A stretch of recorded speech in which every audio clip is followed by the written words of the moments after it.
This is a perennial digression, an extended experiment in pretending that my graduate education was useful.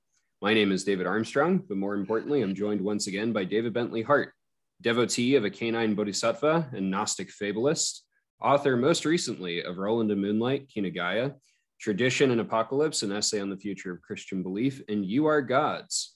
David, thanks for agreeing to do this yet again. As ever, it is a generous use, both of your time and of your advertising energies.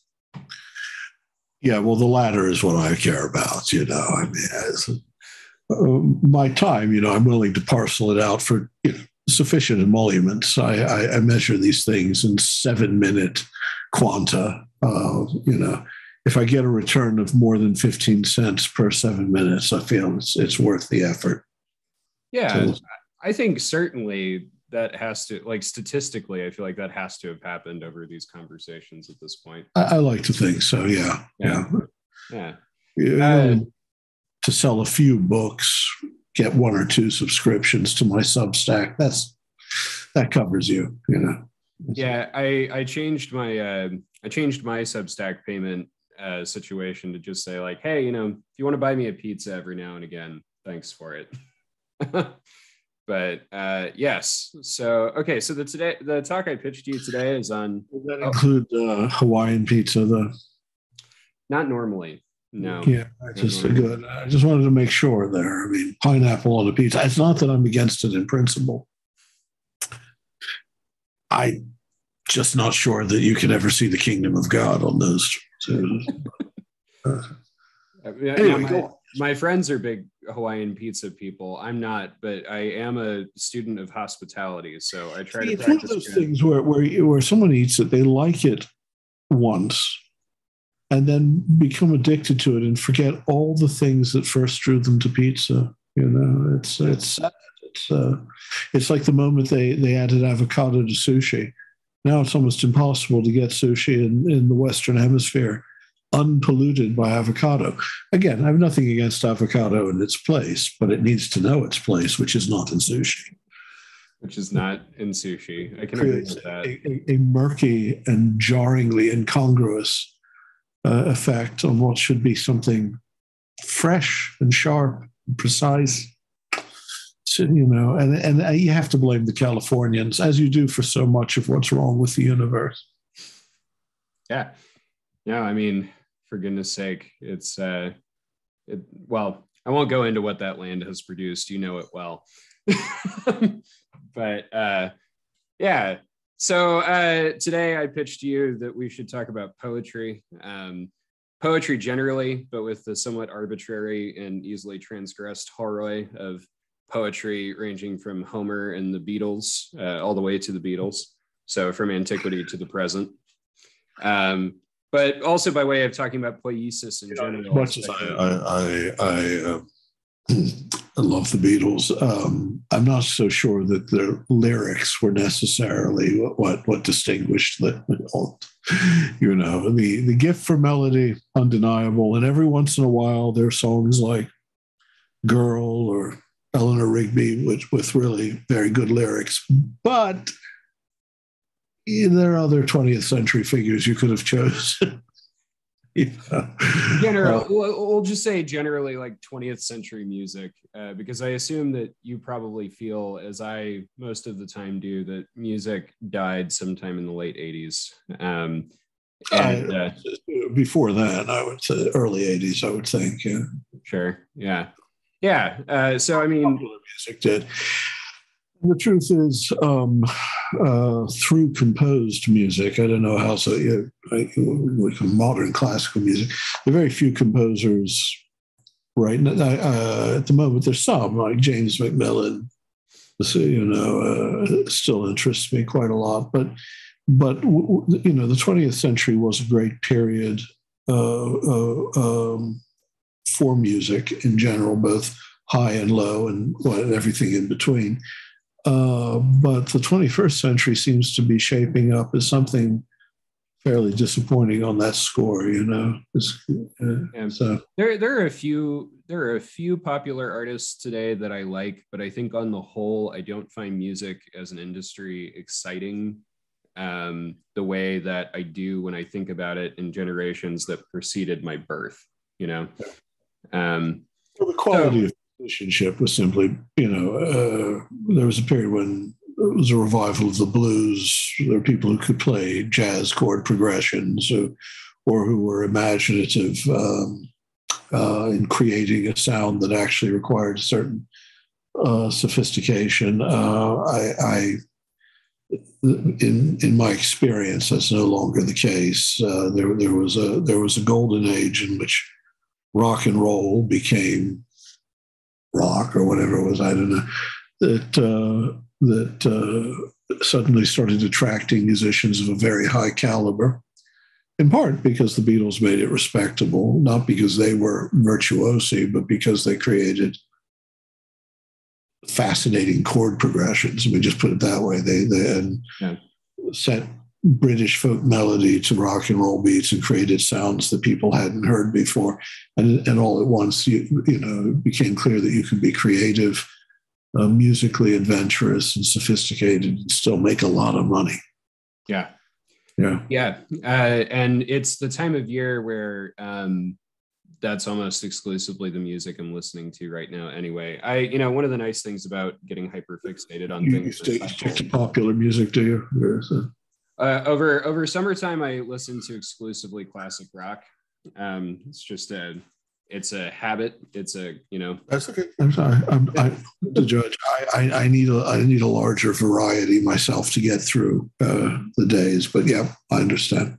Yeah, it's something. I don't know. There's some quality of summertime in American music or in American classic rock, anyway, at least to me. Yeah. So let's talk about poiesis, creativity, poetics, poetry. And I've got Roland here, and I've got Kinagaya here, and I've got, I think the one that I grabbed off my shelf is Benner's selections from the Iliad here on my table. I just wanted to open with a quote that I thought you'd appreciate that I stumbled across. The Renaissance humanist Giovanni Boccaccio wrote in book 14 of his Genealogy of the Pagan Gods that poetry is, quote, a venerable branch of knowledge, succi plena, full of juice or ripe of promise for those who strive by the mental act of constructing fictions to give external expression to inner thoughts and feelings, that it is a kind of fervor for exquisitely crafting, then conveying in speech and writing whatever the mind has invented, a fervor which proceeds from the Spirit of God and is instilled, I think, in only a few minds. So I wanted to start by asking, you're a poet yourself. Roland is full of your poetry. And I hope... Is it mine? Okay. There's your even uncle's poetry. In the latter part of the book, there's even poetry that's meant to be taken seriously, but yeah. Yeah, but I mean, I don't know, you have to be sort of the same way that like the slapstick comedy a la like Monty Python or Mel Brooks or Leslie Nielsen is good because they know the art, right? Like I feel like even the poetry in Roland, that you're very clear, like this is bad poetry, right? You have to understand the art to be able to do that. So I was wondering if we could begin from here. The point is, you see, that for those who haven't read the book, there's a fictional character, my great uncle Aloysius, whose life spans which he begins as a sort of post-pre-Raphaelite poet, like Ernest Dowson, or he's trying to imitate Haussmann, or but then he goes through a period of high modernism. There's even a few flirtations with a kind of psychedelically. But by the time you get to the end, he's becoming more and more both a classicist, high modernist, and then the serious poetry begins writing, even when it's meant to be amusing, like the 14 pages of heroic couplets. Nonetheless, they are actually crafted. So for those, so yes, there is poetry that's intentionally imitative of a certain kind, someone who in his 20s wanted to be Swinburne, or Dowson, and then wanted in his 30s to be Eliot or Pound, or HD. Yeah. Yeah. And I think that's what could be Alexander Pope, so yeah. And I think his kind of the progress of his corpus over the course of the book is it's almost like a crash course in kind of 20th century poetry itself, especially if you're unfamiliar but interested in that kind of thing. Read Roland and Moonlight. There you go. There's your first advertising plug for the day. Thank you. So this is a very ancient idea from the Iliadic Homer's goddess to the Odyssean Homer's muse to Apollonius Rhodius beginning from Apollo. I wonder if we can talk about poetry as a kind of ecstasy or a sort of divine inspiration. Enthusiasm. I mean, to use the terms in its proper sense, not just an ecstasy, not just an ecstatic thing, but also an inspiration and enthusiasm in which, something external enters into the poet, just as, and I think you have to keep, I think there is both, in real poetry, I think there is both enthusiastic and ecstatic. I think, the oldest, the most primordial experience of poetry would have been at times inseparable from religious experience or shamanic experience in some cases for just that reason. And of course, that's why Plato, of course, sees a dangerous force of the daimonian irrational in poets, and while himself nonetheless being, albeit in the form of prose, quite a distinguished poet in his own right. What's interesting in the quote from Boccaccio, in fact, by the way, the Genealogy of the Gods is a delightful book. It's every bit as entertaining as the Decameron, if not as lewd. For those who require more buoyant Renaissance pornography, okay, then the Decameron is more fun. But the Genealogy of the Gods is a wonderful book. But you see there's still that there's a kind of apologetic going on there, where he still feels at first to say that what makes poetry a respectable art is almost as if he's saying it functions allegorically. That is, that it's a way of expressing your thoughts in a more obliging, a more attractive way than you might otherwise do, and thereby communicating more. It's only at the end of that passage that you read, and I'm glad you kept going on, that his real claim begins to surface, which is that there's a divine inspiration. It's not merely a matter, the poetry is a particularly ornate and useful way of conveying ideas, like those who had to defend the use of imagery in worship as a book for the illiterate, right? Rather than saying, well, no, the real purpose of the arts and worship is, theurgic. It's actually to break down the division between our sensibility and the inpouring of what the divine communicates in the form of beauty. But Boccaccio there, is emblematic of that Renaissance move back toward that place where the arts, religious experience, magic in the good sense, magia, not goetia, and theurgy, and real spiritual experience, real revelation, are all intermingled in one. And that will be picked up, of course, again in the Romantic period, sometimes in a more immanentist, sometimes, which in that Plato's suspicion of the poets now becomes a high commendation, the language of the chain linking the soul of the poet to the divine, to an enthusiastic source. Yeah. Enthusiasm. I'm not quite awake yet for some reason, so that's perfectly okay. Plato thinks everything that's fun is a daimon. That's what I've done. And of course he's right about that. It's just there's that streak, at least at that period in Plato, is that streak of austere rationalism that's afraid of the daimones. I think that actually is not as much the case when you get to the laws, for instance, or the late Plato. I mean, I think the late Plato we're already on the way to what become Middle and Neoplatonism. There's less of an anxiety about the heterogeneity of the divine in the later Plato. Do you get the sense too for Boccaccio? This just occurred to me while you were talking. Do you think that there's something in his thought of like the imaginal realm, not directly derived from necessarily, but sort of in the same vein as like Ibn Arabi's Barzakh, like this concept of a metaphysical, the mundus imaginalis in Corbin? Well, I think that's very much part of Renaissance Italian thought in general about the arts and philosophy and magic. Again, there was a revival of white magic.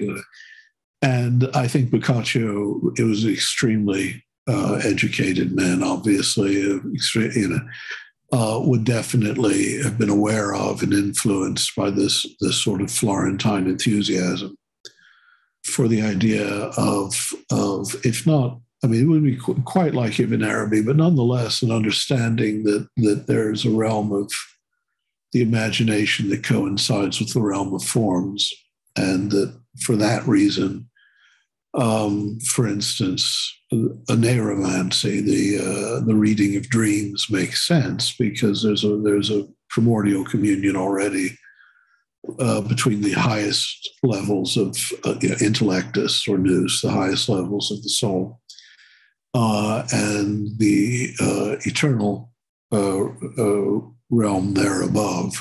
Both are contained within psyche. They're all Neoplatonists to a great degree, obviously, and with all the inflections you get from the Chaldean oracles and everything. But yeah, no, I mean, I think that Boccaccio definitely did think in those terms. I just felt what I found interesting was that you start with a kind of traditional scholastic defense of poetry as a sort of didactic or almost how can you put it? It's sort of an electuary, something sweet to make a spoonful of sugar makes the medicine go down. Yeah. A sugary electuary is so. Anyway, yes. So I've answered your question. I just keep re-answering it. So you can go on to the next one.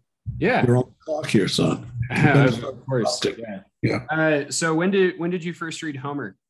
How has your relationship with Homer grown over time, over the years? Because Homer is like a big deal to your great uncle in Roland.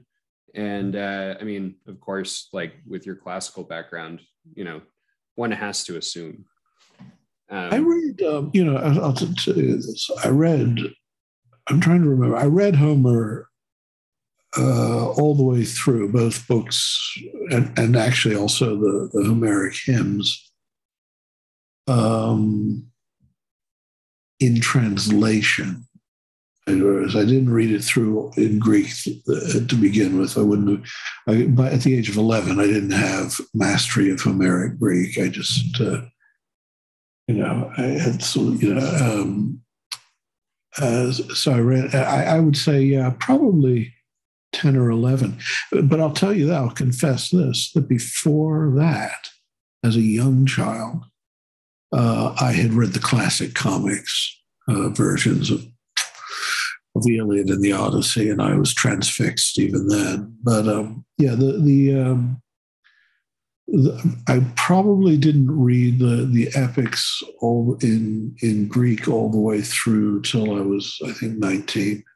So before just part, obviously, And in those days, I have to say, I still had the degenerate habit of pronouncing it all in the Erasmian fashion. So I probably how it should be pronounced, I really don't know, but I'm now in the habit of using only demotic just as a default because we know that demotic pronunciations, at least in late antiquity, had taken hold in many regards. So I figure if you travel in Greece, so you'll again and again be told, no, all the way back to Homeric times, this is how Greek was pronounced.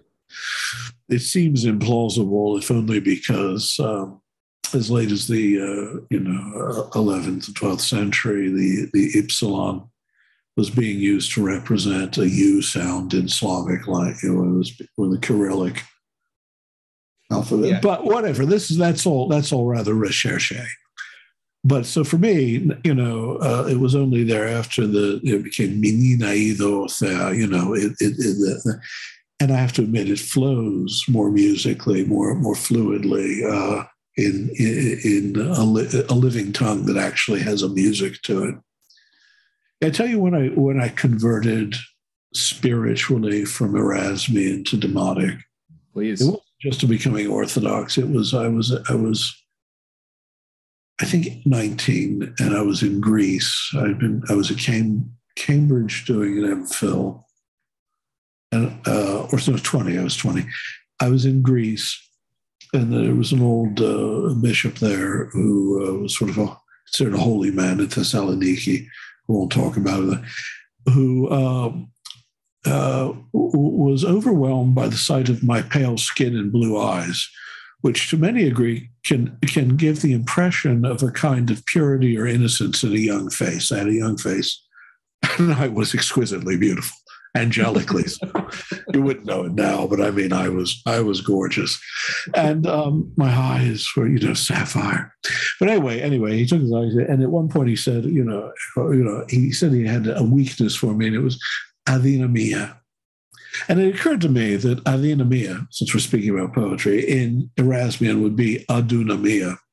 And at that moment, I realized there's no way God ever allowed the Greek tongue to be spoken that way by living souls. Adina Mia, delta, soft, the ipsilon, So from that moment on, I resolved never again to pollute my mouth with Erasmian pronunciations. And it helps with reading Greek. I mean, I don't know. I tell you, you've read Homer in Greek, right? I mean, you. Yeah, I was actually prouder when I was finishing my MA in religious studies. I did my thesis. I finished all my coursework. I was actually prouder of the fact that my Latin professor for my undergrad and I, through that whole 2 years, had been reading through the Iliad in Greek, and we finished right before I graduated. So, but I mean, if you know how a demotic pronunciation sounds, read it aloud to yourself. Read passages, and you'll see what I mean. That all at once the flow, the sort of, there's a music there that is very different from the sort of the Homeric music you imagine as being more, thunderous. Let's put it that way. It's, you hear the lyricism and the lightness too. Ina papidon is ina papidon oina pa point on. Yeah. I do that. I try to aim for a much more demotic pronunciation when I sing the Psalms. I've taken to when I'm better at keeping up with my rule of prayer than I have been recently. Again, having a 7-month-old is just a ton of fun. But pray in Sanskrit, so I wouldn't know. So yeah, I mean, I try to do the Psalms exclusively in Greek. I try to do everything in Greek as often as possible. It really just comes down to having taxes. I should hope. Yeah. That confuses them, but I mean, it keeps them on their toes. My kid does like Greek better than Latin, which makes me happy. You see, the thing is, I've never had this prejudice one way or the other. It's like when people say, "Are you a dog person or a cat person?" I say, "Well, I've loved both in my life." And Greek and Latin are, they're very different languages, different music, and different senses, and they create very different kinds of poetry. I mean, you couldn't have the kind, for sheer sonic splendor, Virgil, easily compares to any of the great Greek poets, but does it with a kind of controlled precision that's almost impossible, even in Greek of any kind. I mean, Greek is in some sense, a more elemental language, has a more complex and, or at least philologically, it retains aspects of its ancient forms well into the early Hellenistic period in a way that has been purged from Latin by the time we get to Augustan age poetry. But I mean, there's certain things that Latin poetry can do exquisitely well, the not so well in the Greek. I mean, you get the lyricism of Theocritus. Don't get me wrong. I mean, there's lovely. The Greek anthology is just full of these beautiful sort of aphoristic or lyric verses. But I mean, just take take Catullus. Okay, on the one hand, rude, a little bit Irish, but all right. Well, the most famous, of course, for us, Vivamos meles beatque memus, from Oresque enum sueriarm, omnes unius aestamemus assis. It says next lines, soles occidere redire possunt, nobis cum semel occidit brevis lux nox est perpetua una dormienda. So suns can fall and rise again, but for us, once that that brief light has set, there is one perpetual night that must be slept. Didn't mean that. I was trying to avoid the rhyme there, but I'm afraid there it's hard to. You get something there that it's just not. It's native to the Latin tongue in that it has the kind of pathos and wit, sort of aphoristic elegance, and then it can pass back and forth between the witty and the morose and and those gorgeous lines. But it's a funny poem, basically. It's just just kiss me. I mean, it's so. I think every language has its genius, and I would be.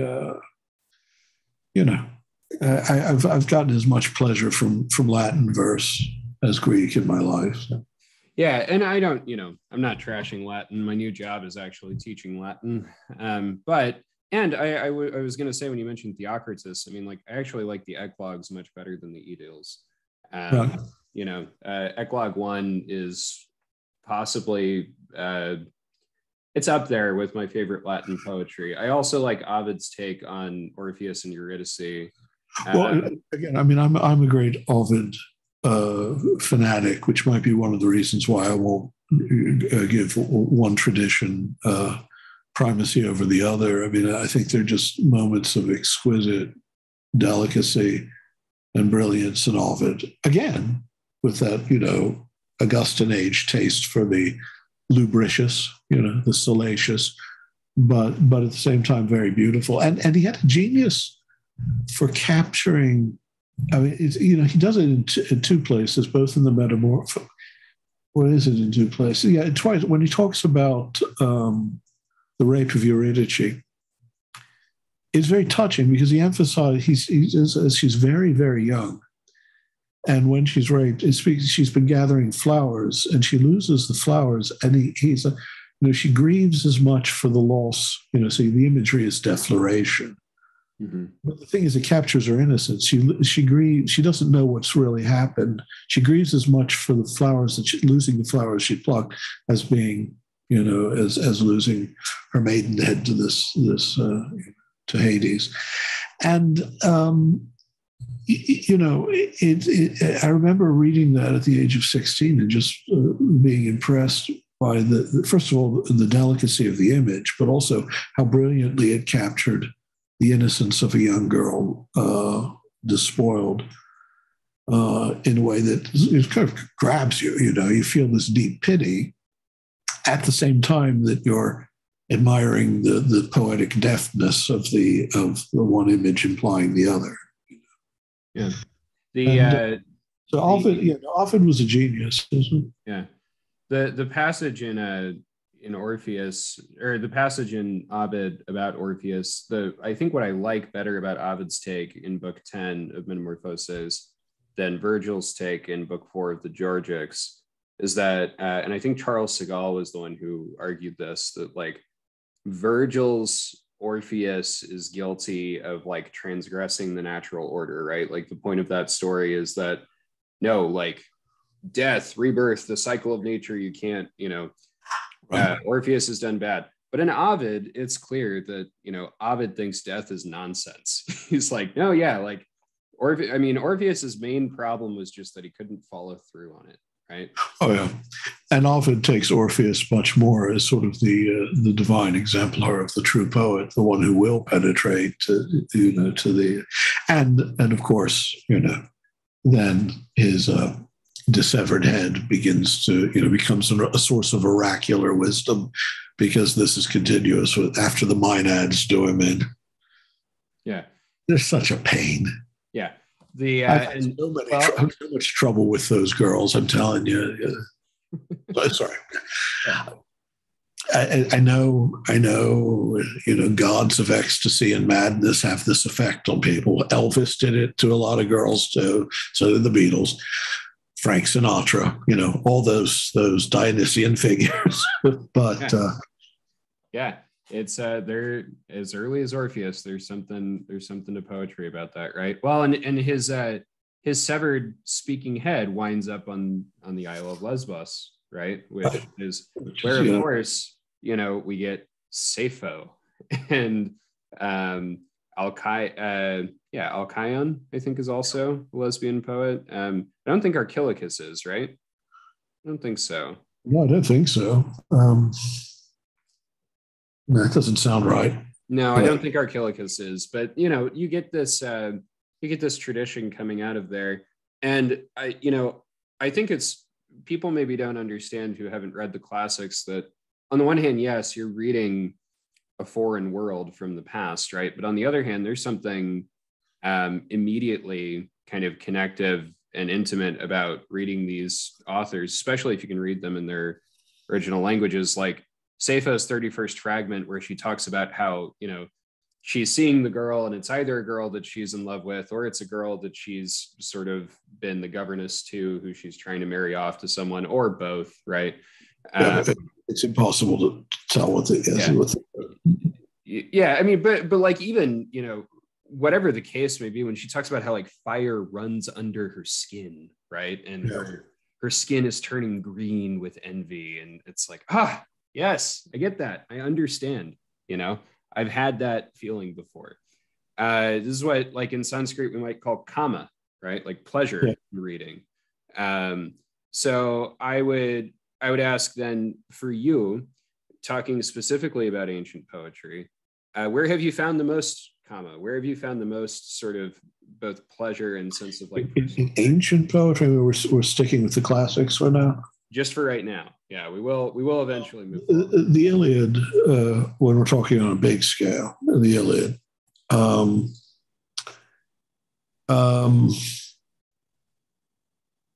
And as I've already said, I have a special love of Ovid. I love Theocritus, but actually, come to think, one of the if we can move a little bit further forward in time, Statius actually gives me a great deal of, I share Dante's admiration for the plain, sweet style of Statius rather, and the scene painting. He had a genius for nature poetry, for instance, in a way that I'm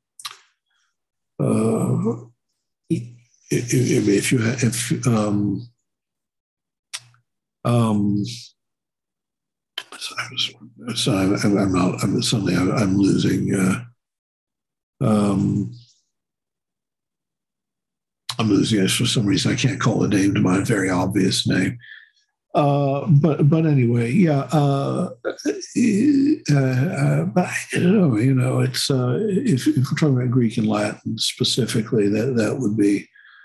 I would say that the Iliad, more so than, I mean, as much as everyone loves the Odyssey, and of course you cannot love it, but the Iliad hypnotized me when I was young. The death of, in a sense, it's a tragedy. It builds up to the death of Hector. Mm-hmm. Now, even when the death of Hector comes, it has some absurd moments in it. In the sense, Hector seeing Achilles and fleeing and being chased all around the walls of Troy. But I don't really think that should be seen as. So, I mean, you realize that there's something touching. You see far greater humanity in Hector than in any of the Greeks, right? I mean, there's one of the surprising things about the Iliad is that the Trojans, Priam too, you see a sort of tender regard for them and a pity for them that isn't at all mitigated by the clear favoritism of the poet on the side of the Greeks. The Trojans are still these strange and dangerous Orientals. Priam has an endless number of sons, presumably because he has an endless number of wives. They do things very strangely there, and of course, you shouldn't be stealing a Spartan queen. I mean, it's just not done. And so of course, he's on the side of the Greeks, and yet that in no way. Just as Euripides, portrays the Persians with full sympathy, and Hector is the most moving figure, obviously. And at the end, when suddenly he realizes that he's confronting not just an enemy, but absolutely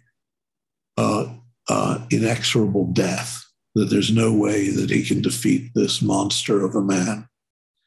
And fleeing actually there's a great touch of humanity there, because he has to gather himself and turn to fight, and I remember, and of course, I mean, the sheer, the way in which the violence, force, I mean, Simone May's essay on this is brilliant. The way force and violence are captured in the Iliad and controlled and channeled into this evergreen. You think, after you've seen so much carnage in the course of the poem, like Diomedes, his day of glory and all that when Achilles finally takes to the battlefield, you can't really exceed the effect, and yet it does. I mean, magnificently. You suddenly realize that this is a completely different magnitude of power and violence and rage, something that's so uncontrollable that it's like a dark divine force. There's no one can defeat Achilles. Well, and he steps out before he even rejoins. Even the river cannot stop him. Yeah. Well, but before he even rejoins the fight, right? He walks out. Athena has clothed him with the aegis, or the aegis of Zeus, and he lets out the war cry, and 12 of the Trojans die out of sheer panic on the spot. The rest of them run away, right? No, I totally, to your point about Hector being the most easily sympathetic character of the Iliad. And also, I think... And also, of course, I mean, you see him, as you can't with any of the Greek heroes, you see him in the ecos. You see him in the household as a father and a husband and a defender of his own city, and all these things he's portrayed with, and I mean, and again, there are brilliant touches, like his little son being scared at the sight of the great bristles on the helmet. I mean, these are magnificent. And so the Iliad had an effect on me that was extraordinary, I think, when I was young. I mean, it was just this extraordinary orchestration of everything to that final confrontation. And then the perfect coda of Priam coming to the tent of Achilles through the encampments of the Greeks, and Achilles weeping for the thought of his own aged father soon to die. It really is. It is. By the way, did you ever see that film Troy? With Brad Pitt? Yeah. This to me tells me something about Hollywood. For 2.5 millennia, it's been generally acknowledged that there's probably no more gripping and entertaining story than the Iliad as it's told. Only in Hollywood then would it just, the first thing is, oh, well, we've got to fix this, the stupid ending of the film, which they're not even faithful to Quintus of Smyrna, Yeah, it's the better rendition I've seen of the Iliad on screen. Netflix did a show a couple of years ago, I think. Troy, Fall of a City was its name, and the one immediate hook that they had for me that they did better than the movie Troy is that the gods are characters in the show. Right. That was my immediate complaint as a kid the first time I saw Troy. Well, the thing is a demythologized Iliad doesn't really leave you with much of a story, right? I mean, what's the point? You're in a world where the partition between the divine and the human simply isn't there, in which there's an immediate communication with daimonian or divine or supernatural forces. And the characters themselves are partly free, but also partly embodiments of these forces that exceed them. If you don't understand that, then the poem sort of lacks any point other than, well, here's a story of how, Fort Troy fell to the Visigoths or whatever. Well, and when you sort of cast all of that too in the wider mythologic of the epic cycle, right? Where what's the point of these stories? Zeus is trying to kill off all the heroes, right? We're actually coming to the end of that age of divine and human and magical kind of all intermixing so easily. It's definitely something that represents a kind of threshold. I'm not talking like Julian Jaynes here, in which the causeway suddenly is established between the hemispheres, and until then, the people have no consciousness of themselves. And Julian Jaynes was once asked just how conscious was the fully integrated bicameral mind. So no more than a table.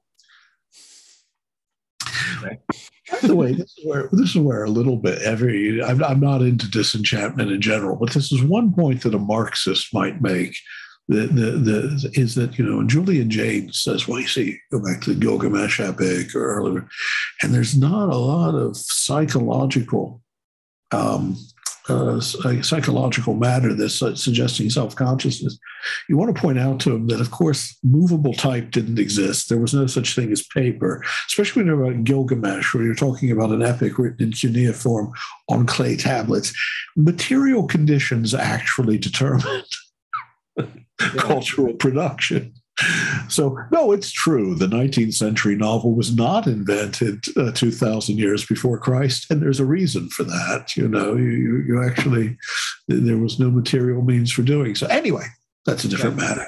I also somewhat suspect about Gilgamesh. I'm thinking about this because I actually just wrapped up the year at my previous job, and I do a mythology unit with my sixth graders where we read, among other things, Enuma Elish and Gilgamesh and,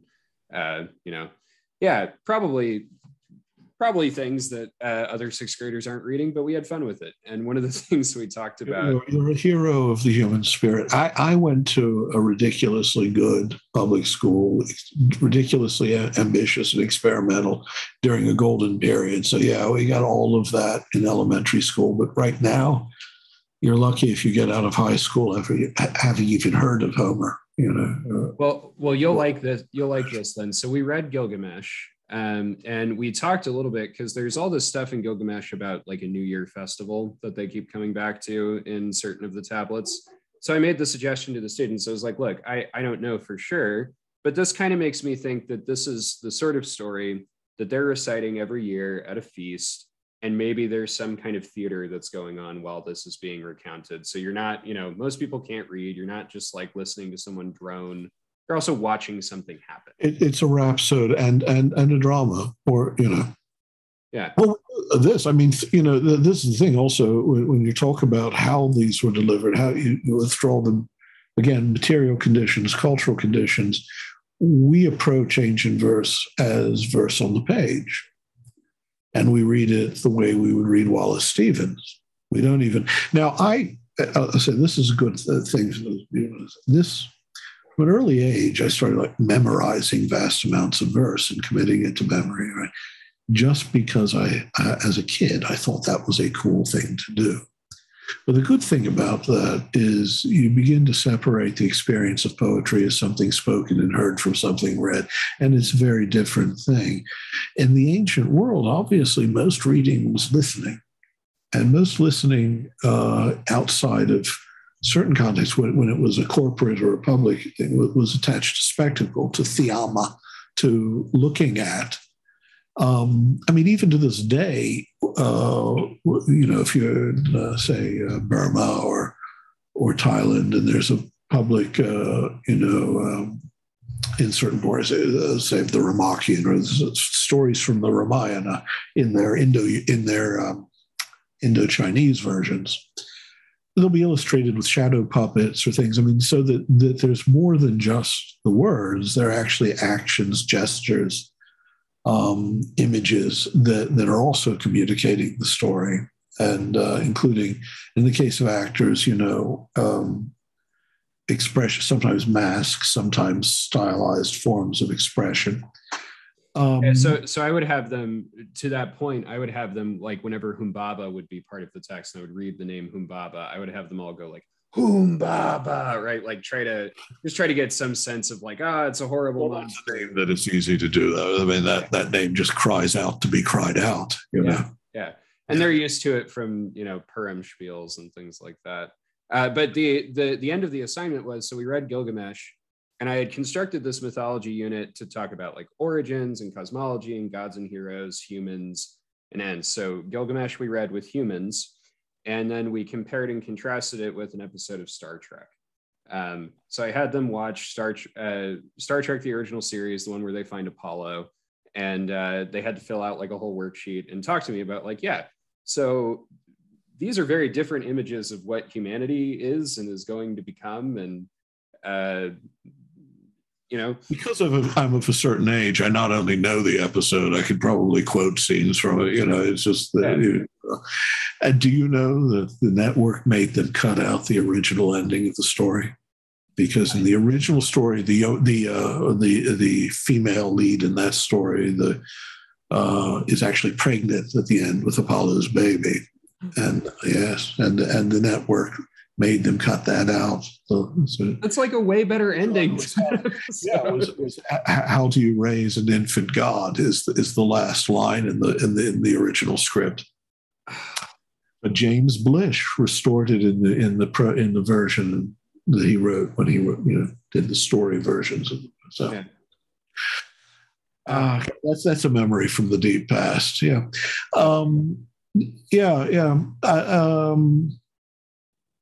So I mean, this is I don't know. I mean, Yeats used to make the point quite a lot when he talked about especially in his early days. I mean, of course, there are three Yeats. Yeats, in poetic terms, is the early sort of pre-Raphaelite Yeats, who's writing not only Irish mythology but is fascinated with Indian metaphysics.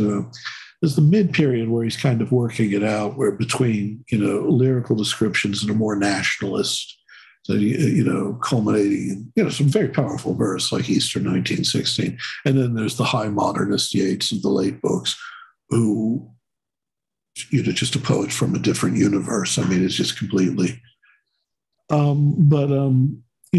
believed that there was a bardic way early on the Yeats. Part of this are the pretensions, the Celtic twilight stuff and all that, but there was a bardic way of delivering verse that was the only proper way. And if you ever listen to recordings of him, he's singing. He does this sort of sing. So, I will arise and go down and go to Innisfree, or and that he always wanted to unite verse to dramaturgy for just that reason, because not just because of how it communicates meaning. It wasn't for him an instrumental thing. It was because he believed there was this way in which the poetry is a more immediate communication of truths that surpass the calculating intellect's ability to arrange reality and represent it. He was very much, and that the world as we tend to see it in our more prosaic consciousness is a posterior construction of a reality that in its immediacy reveals more by actually incorporating us into its own knowledge of itself, right? Yeah.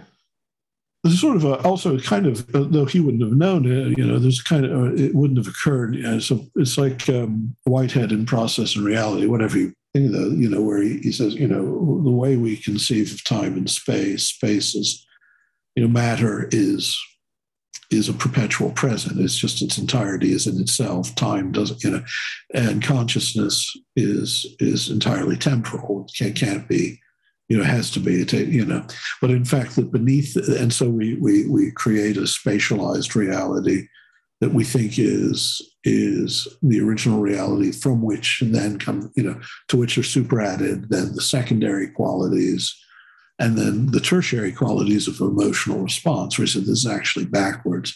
Our real experience, this sort of vibratory experience, which is neither space nor time, but which is, emotional in a sense, but prior to reflective consciousness, is the real structure of reality. That reality is experience, which is then laterally.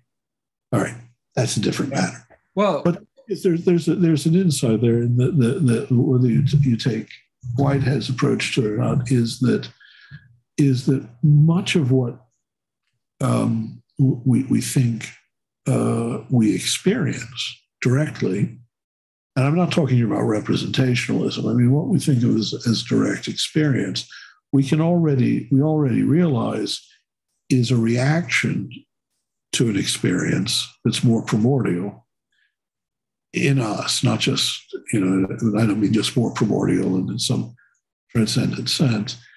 And I do think it's true that the arts are infinitely more important than philosophy. I mean, and more important in the most crucial ways than much than the sciences as we've created them. But because it actually does, in fact, bring us near the source. What then is necessary? Why the role that philosophy and the sciences are hermeneutical?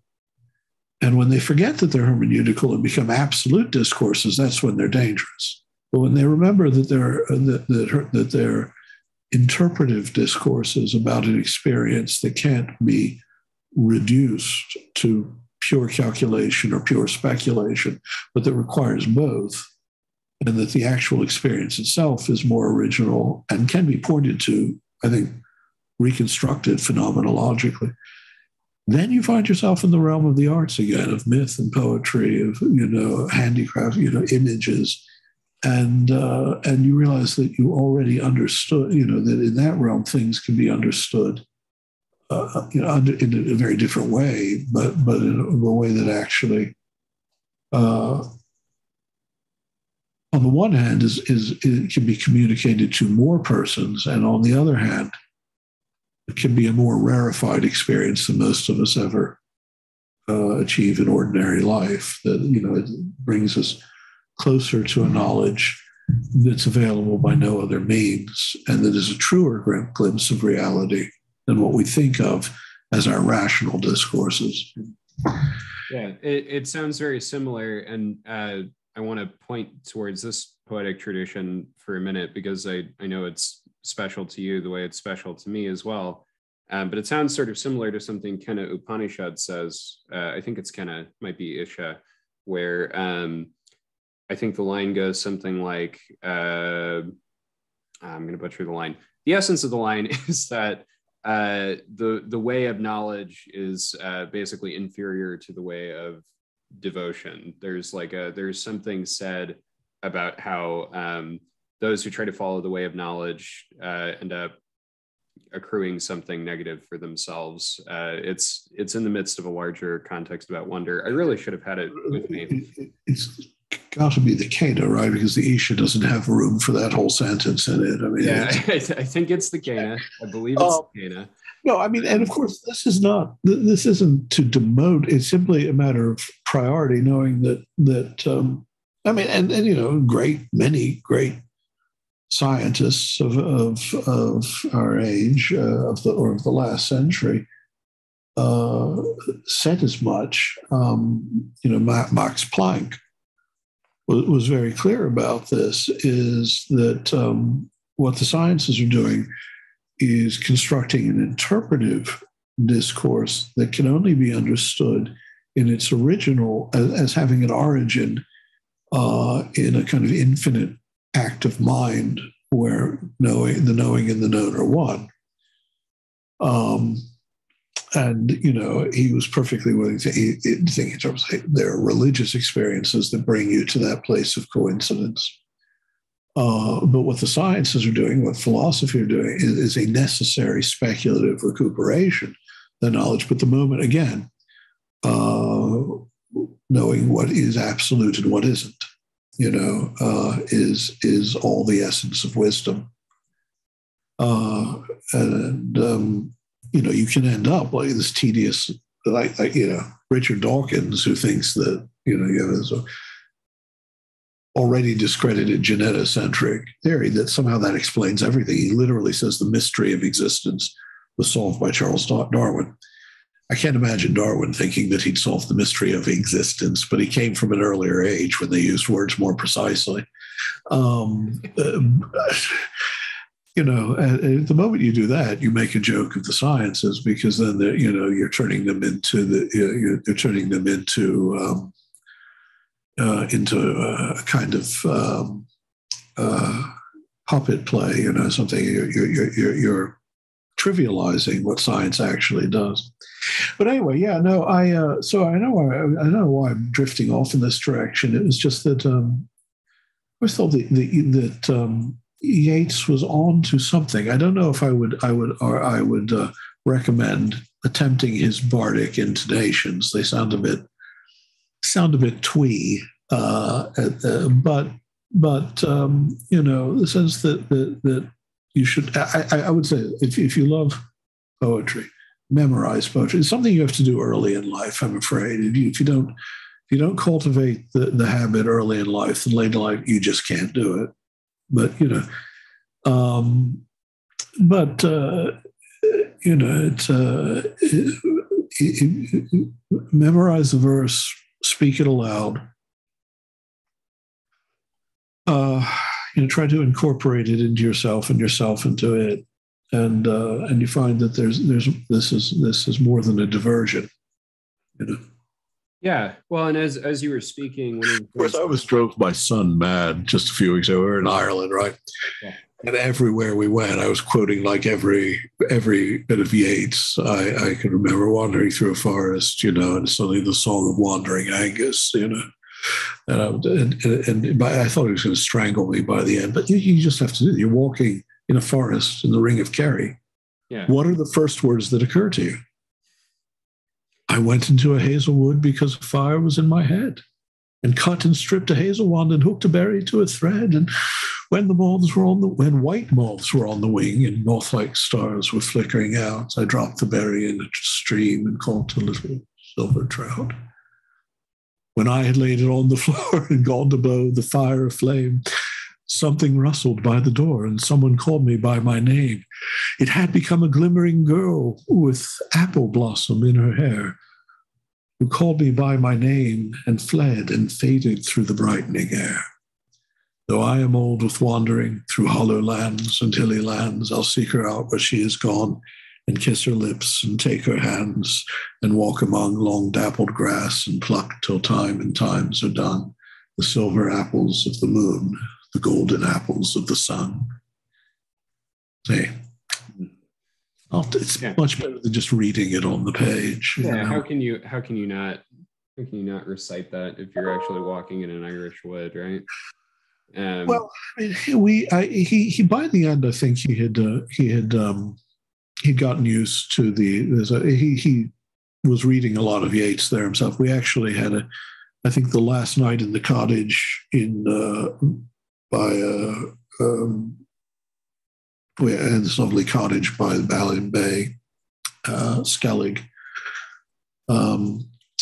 Bay, and we read out Cuchulain's Fight with the Sea, Well, I had a chance to hear. I thought of you actually recently when this happened. So I had a friend come to visit St. Louis who also has a graduate background in religious studies who had never been to a Hindu temple. So I was like, let's go to the temple. And it just so happened as we were going that it was Maha Kumbhabhishekam, their like once every 12 years temple renewal festival. I was about to say, yeah.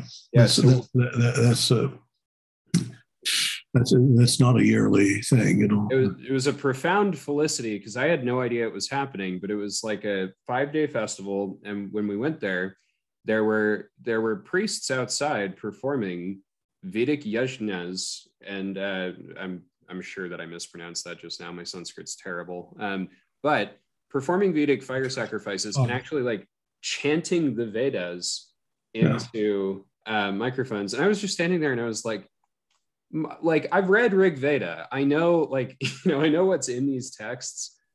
Where else would I have ever heard what this actually sounds like, what it actually looks like, frankly, what it actually like smells like, It was so great.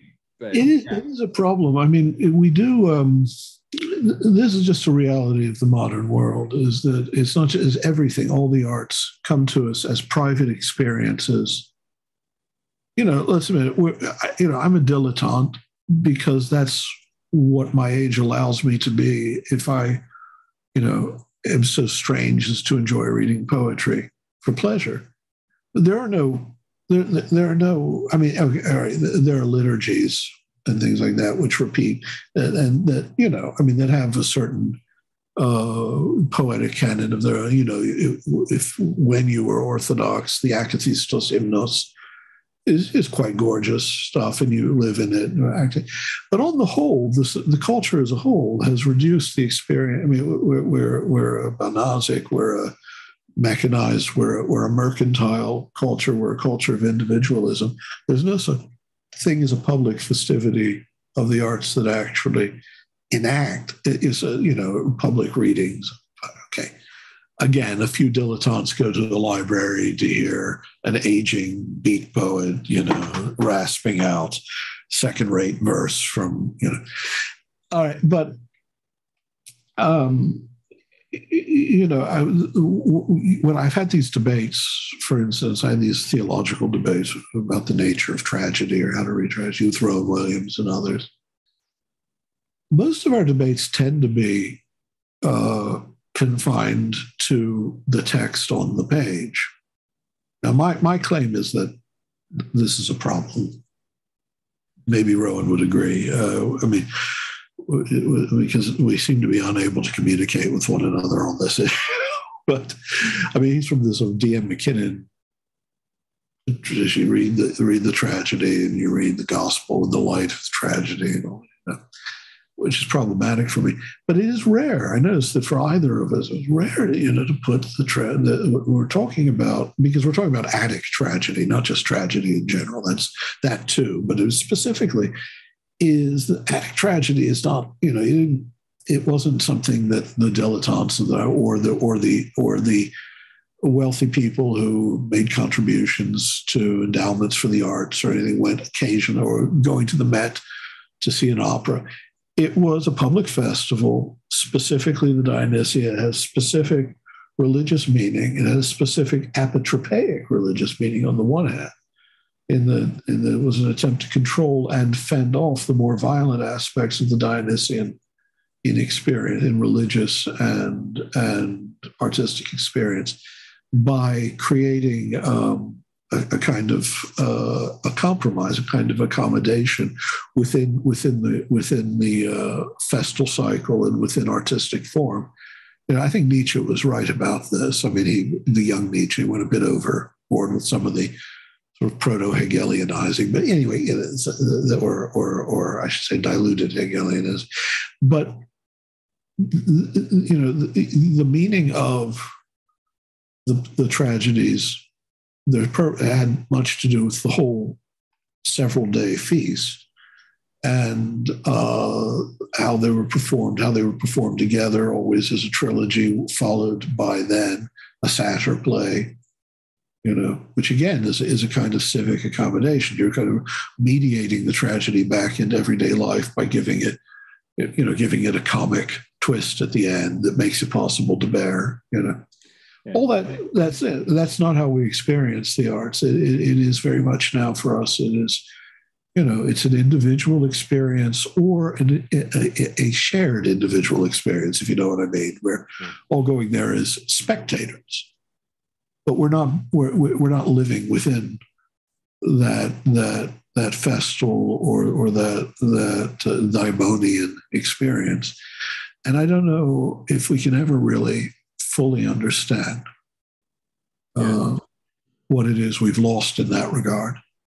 Yeah, like there's something missing, for example, like in Plautus's Amphitero, when Mercury comes out in the prologue and says that it's going to be a tragedy because it's a story about gods and heroes and whatever, and presumably the crowd boos in between that line and the next one where he says, "What, you don't want a tragedy? Well, don't worry about it. I'm a god. I'll just change it into a comedy, keeping all the same words," right? Like, now, of course, even at that point, we're arriving at the Roman sort of urbane irony as opposed to a genuine civic festival. There, we're already, but again, that's within the context of a wider cultic existence or a wider cultural existence that we don't now have.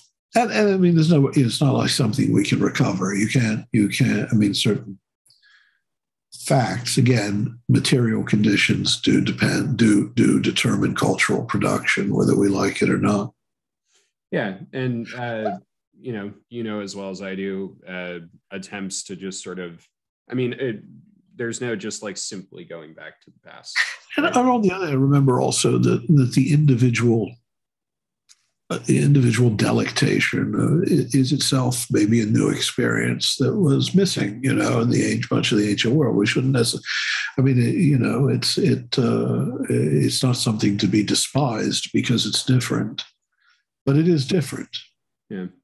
Yeah, I'm reminded the way you just put that of, and Mark Vernon wrote a book about this, about Owen Barfield's concept of the evolution of consciousness from that kind of... We start from original participation, and then there's an estrangement and an alienation that allows for a more reflective return to a final participation. And I mean, it's just stuff that we throughout most of the past history, it's assumed that when we look out on the natural world or when we encounter the world outside ourselves, something is always looking back, right? The world hasn't been reduced to mere material quantity. I mean, this is also very sort of Heideggerian notion that, the world that was, I mean, I hate bringing up Heidegger because, there's an obvious black mark on his record there, but, the world that was the place that allowed for gods and mortals to meet, heaven and earth to coincide. It had opened the space for the temple so the gods could show themselves and we could be seen by the gods and all that. That way of approaching being is gone, and instead we're in the age of the Gestalt, the inframing in which all of material nature is reduced to standing reserve to something dead, intrinsically dead. In fact, that's what the philosophy of mechanism is that the world is the illusion of life because of the exquisite complexity of the mechanical arrangement of a reality that's intrinsically dead. It's the exact inverse of it. Now, with Owen Barfield, of course, though, there's this kind of happy story that, that this allows us, after making the mistake of the estrangement becoming like this, an antinomy, a reconciliation through progress in science and philosophy and spiritual experience that allows us more deeply to realize that that our communion is real. That it's not something alien to ourselves and all that. My suspicion, of course, is that that's a lot of hopeful thinking, that in fact the estrangement is a permanent one that will lead to what even at his time Owen Barfield couldn't be quite as conscious of, was just the sheer devastation of the environmental crisis that follows from that vision of things. Yeah. The 20th century. Oh, go ahead. No, go on. You're right. I was just going to say the 20th century thinker that I've spent a lot of time with in the last year, who I think also belongs in that conversation, and together with the earlier conversation about the imaginal world, would actually be Carl Jung, who I think Jung makes the mistake of trying to insist that what I'm going to call his philosophy of the psyche is an empirical science rather than a metaphysics. If you treat it like a metaphysics, it works a lot better than if you treat it like an empirical science, I think. Or if you ignore it altogether, it works best of all. But that's all right. The thing of Jung is I keep trying to see what, it's like when people try to get me interested in certain kinds of hermeticists. You've really got to read Valentin Tomberg. It's so profound. And I fall asleep. I find that there's a sort of arbitrariness in assigning meanings to images that you've elected. I tend to see it as something very with Jung. You'll encounter insights, but you'll also encounter a great deal of he's imposing his own. And he has every right to do this, as you say, his own metaphysics on the data. Yeah, there are lots of fair critiques. For me, I think, the reason I've been engaging with him is because I found him therapeutic. Like I've been seeing an analyst in his tradition for almost a year or so, which has been helpful for me. But I think it's like. And this is a lesson that I think is useful for almost all, like a lot of the 20th century writers in philosophy and spirituality and religion and whatever, so long as you don't kind of deify their system as like, here's he is right. To me, it seems like he's self-evidently right about archetypes, not how he interprets them, not even the ones he necessarily isolates. But that consciousness works in this way, that we are irreducibly mythopoetic, because what we are also emanates from a realm of the imaginal. Just as Freud is undeniably right that there is something like a realm of the unconscious where certain repressed or things that have been hidden from the conscious mind are kept hidden unless brought to light. But that doesn't mean that Freud got right or that Jung's reading of these archetypes. So the insights I'm all for celebrating and not ridiculing, as people who attack Freud with good reason for the really silly things in Freud. Surgery on the nose can relieve certain psychological problems. That stuff. Yeah. But this, the notion that there is a realm of the unconscious, and it is both more basic, more fundamental, even more primal than ordinary everyday consciousness, and also, and he himself didn't appreciate this nearly as well, also much more exalted, higher, more radiant, more luminous than everyday consciousness. The latter, though, there are plenty of Indian and Greek and Christian and Jewish and Muslim and mystics who already knew that, that the conscious mind is just one area of one clearing within a continuum that's both much more, that goes down into much deeper depths and rises into much more radiant heights than we're usually aware. Yeah. Well, and Jung never got around. Jung talks frequently in his works about, like, he basically says over and over again, I need to study Vedanta. I need to study Vedanta. Like, I hear that, Vedanta has a lot to do with this, etc. I don't think he ever got around to it. But I think the point, right, follows that, is I just tried to read those eight sermons to the day. And I know that's an early work. Whenever he talked about Gnosticism, he got it so, it just gets so boring, and so he gets it so colossally wrong. I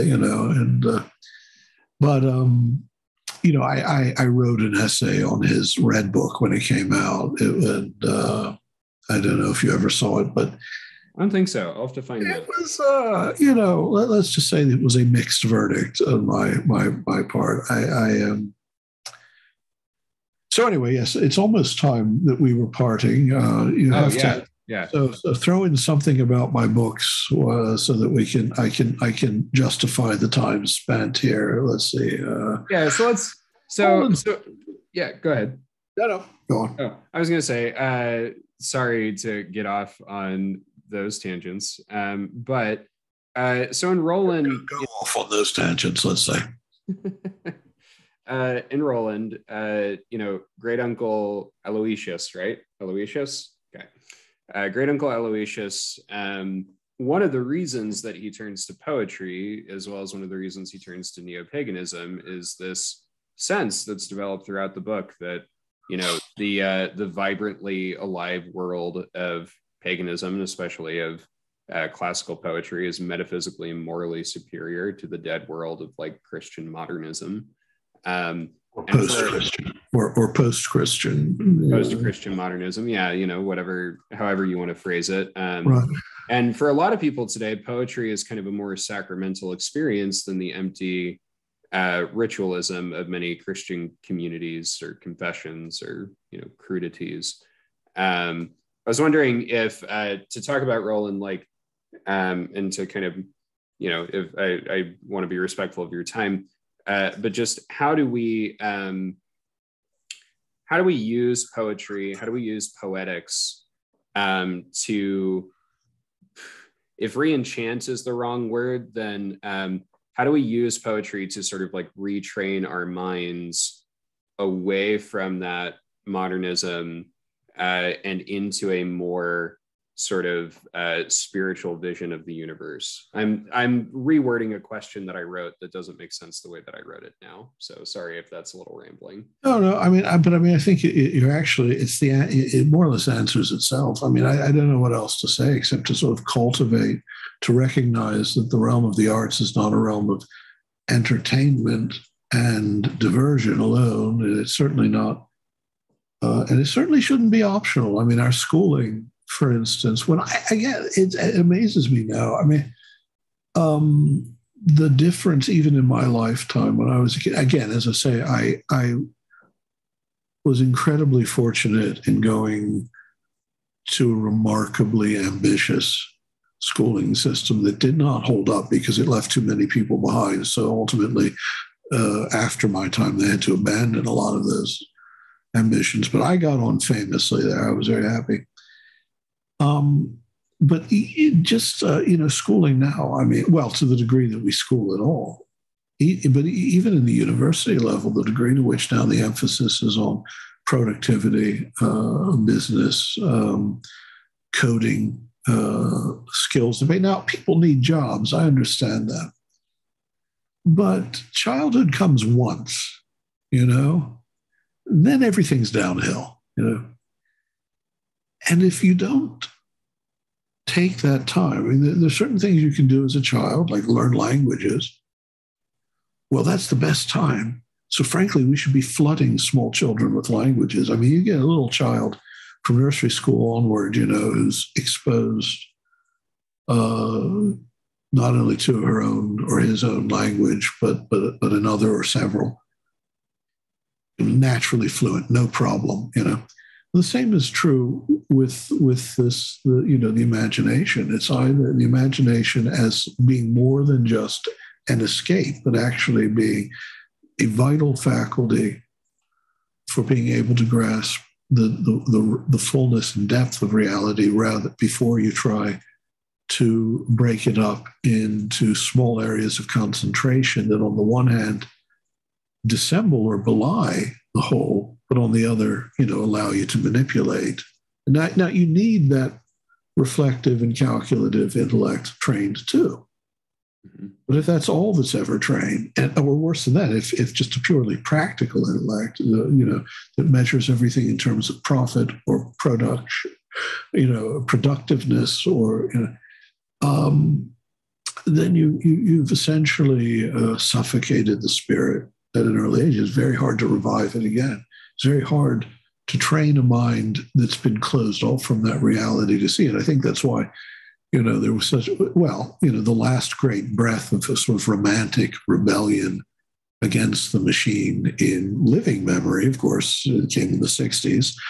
For whatever else, good and bad, you think about it. But I mean, the resort to Eastern mysticism and psychedelics was a spiritual yearning to reawaken that capacity that a mechanized, capitalized, economized, technologized culture has done so much to suppress and even kill. When Heidegger talks about the age of technology, it's not technique as such that's bad. It's not the human capacity to use ordered force against disordered force, is how I think I put it that way when I wrote something on Peter Sloterdijk. In itself is good, unless it's been detached from a capacity for spiritual wisdom, spiritual reverence before the mystery of the world that you're engaging with. Then technology just becomes exploitation, and exploitation is inevitably irreversible destruction. Well, and to your point, I mean, I don't know how to, I guess you start in the level of schools, but then where do you find the teachers who can do this? Because they're too products of their time. I mean, you become quite a fatalist. You start hoping that, well, maybe the whole system will collapse in time for us to recover our humanity from the ruins, even if only in part. But I don't know. Yeah. Well, and to your point about, hey, that's how Kenegayans just tear the whole damn thing down. Yeah. I was gonna, Michael's classical education clearly serves him very well in Kenegaya, but it's pedagogy for being able to transcend the entire world order, right? It's like, eventually leaving behind the whole world described by that. Of course, the good parts of it come into the real world, as you described. But yeah, well, I want to be respectful of your time, and as always, I hope you'll do this again. But yeah. No, I mean, I look, Dave, let me just I like the fact that we have conversations. I don't feel like I'm being interrogated only by and this is to say nothing against other interviewers, but as I think I said once before, every once in a while remember that you actually know things. That's good. Next time, we could have connected this whole dramaturgy question of how the poet to know drama and kabuki, and how in Japanese culture they attempted to rescue that sense of the performative in the arts and did so much more effectively for a time. Well, but you didn't go there for some reason. I don't know what's wrong with you. So maybe some future date. Maybe some future date. Originally when I conceived of this conversation, I was like, we can talk about the Beatles or baseball. And then I realized I have nothing important to say about baseball, and I wouldn't want to insult your great love of the sport by having nothing significant to say about it. So, Although I'll point out baseball, I'll just say this: reaches back into and experience the civic festivity in a way that not all sports that we play now do. I mean, sport in general is is an honorable and good thing, but the sort of the pastoral so is healthier than, say, the NFL, which is let's be honest, much more of a machine vision of human play. It's a much more, for as impressive as it is. America has created some very complicated sporting tradition. The NFL, you have to be rather bright to figure out how to play this game. But I think in the end, it is not as flowing and poetical and mythically stirring as baseball is. You don't have the lone hero with the bat or on the mound confronting the abyss of the outfield. There aren't those moments of poignancy. You just have violence and speed, and you're trying to see which of the two machines is more effective than the other. It's a somewhat more degraded notion of sport. Now, I do like soccer, and soccer, I would say, is violence. Soccer flows. It's, I can't really enjoy it because, it's soccer, but I understand why people enjoy it. As they do basketball, there is a flow and a rhythm and a grace to it. And speed isn't simply velocity. It's also dance and nimbleness and, so. Yeah. Well, I will see you next time then. And yes. Yeah, I'll send you a list of options for you to pick from. Or if you think of something, you let me know. As I'm sure you will. I think it's well past the time we discussed the history of counterpoint. The history of counterpoint. Okay. Polyphony. I think this is something you want to study, so you can talk to me about it. Okay. That's good. Just a guess. All right. Well, take care. It's good to see you again. It's good to see you. Have a good summer. Yeah, and see you. And happy recent Pentecost. So, see you. Bye.